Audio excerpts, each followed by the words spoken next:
The 2017 Jeep C-Segment CUV. It appears Jeep is hard at work developing the next generation of C-segment crossover, in line to replace the outdated Patriot and Compass crossovers. These spy shots give us a glimpse of what Fiat Chrysler has planned.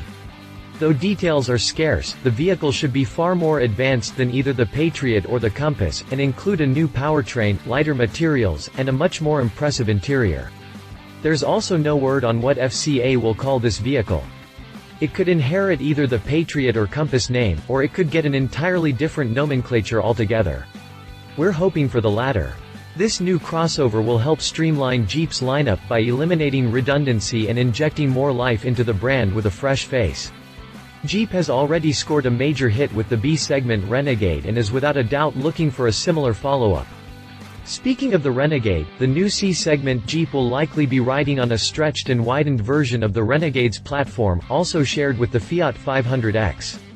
That means it will employ a transversely mounted engine, while still offering 4WD as an option. The vehicle is expected to debut in time for the 2017 model year, with its first showing likely scheduled for mid-2016. Updated June 16, 2016, our spy photographers caught the upcoming Jeep CUV hour for a new testing session, and this time they were also able to take some shots of the interior. Continue reading to learn more about the 2017 Jeep CUV. Spy shots. June 16, 2016 Jeep C-Segment CUV reveals its interior. November 11, 2015 First testing session. Exterior. In the first round of spy shots, thick camouflage covered the majority of the body, though the crossover's shape is readily seen. The new pair of spy photos shows the Jeeps wearing swirly camo and sitting on a transport truck. These shots give us a much better view of the front fascia. It wears a somewhat rounded nose, looking almost like the Land Rover LR2.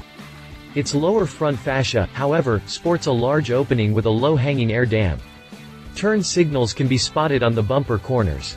The roofline dips only slightly toward the D-pillar, but not enough to impede cargo room or second-row passenger comfort. The rear of the Jeep can only been seen in the first set of spy photos, the ones of the Jeep on the road. Still, we can see the small window in the rear tailgate. The previous spy shots also show some of the camo slipping off around the rear wheel well. It's there that black plastic fender flares can be seen, hinting at the Jeep's off-road intentions. The newest images show the crossover wearing 5-spoke wheels with thick spokes. They're wrapped in what appears to be all-season tires. One interesting hint at this vehicle's future market is the radar cruise control eye placed low and to the right on the front bumper. While that technology is no doubt becoming more accessible for the average buyer, it still carries a premium price in most cases. This could mean the Jeep's upper-level trims are swankier than before. Interior. These spy shots reveal a ton about the new Jeep's interior. First, the Uconnect screen is massive. This is probably the next generation of system using a 10-inch display and updated software. Hopefully Apple CarPlay and Android Auto are included as well. Below the infotainment screen are Hvac controls. It appears the system has 3 knobs that control the dual front temperature zones and fan speed.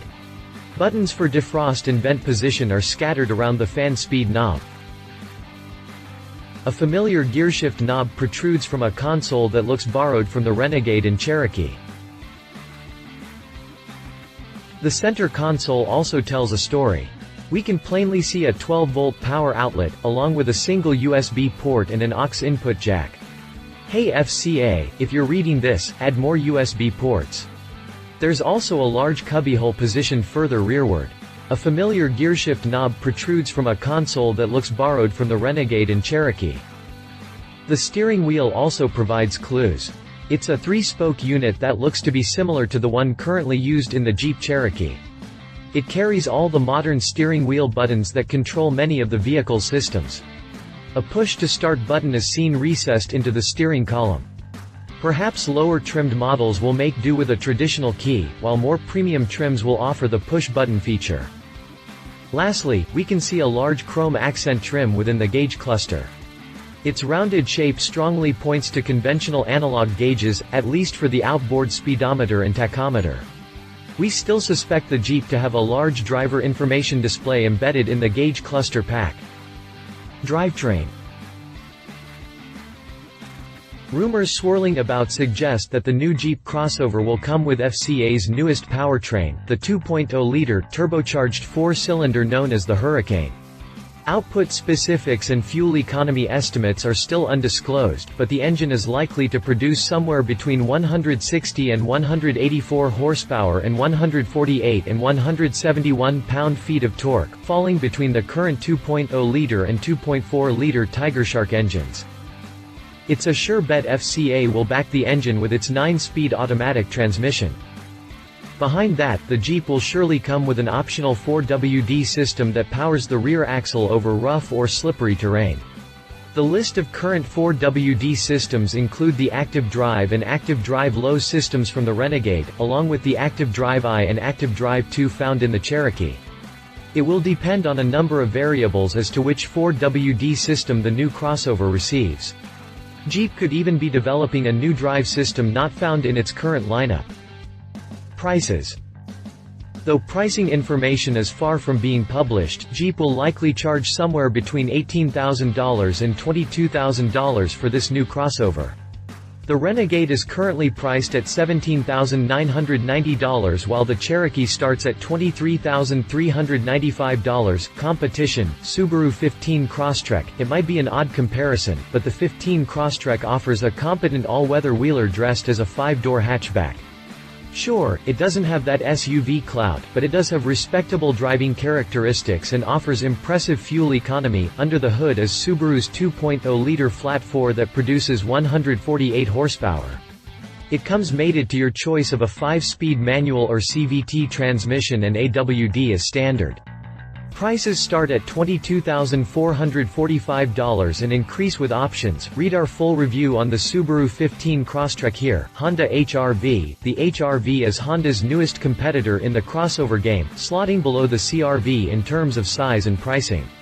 Though no one will mistake the HR-V for an off-roader, AWD is available, though it's designed for all-weather competence rather than mud and ruts. The Honda is powered by a somewhat pokey, 1.8-liter four-cylinder that produces 141 horsepower and 127 pound-feet of torque.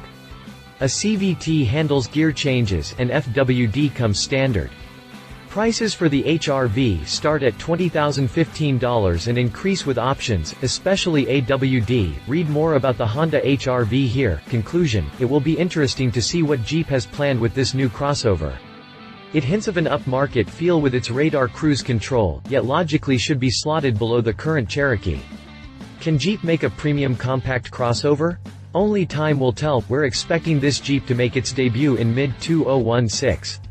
Until then, stay tuned to Topspeed for all the latest spy shots, news, and speculation. Love it more refined than outgoing Compass and Patriot. New powerplant adds depth to the Jeep lineup. Leave it still. No solid details. Will it retain the Compass or Patriot name? If you liked this video, please share your thoughts in the comments below and don't forget to hit the subscribe button.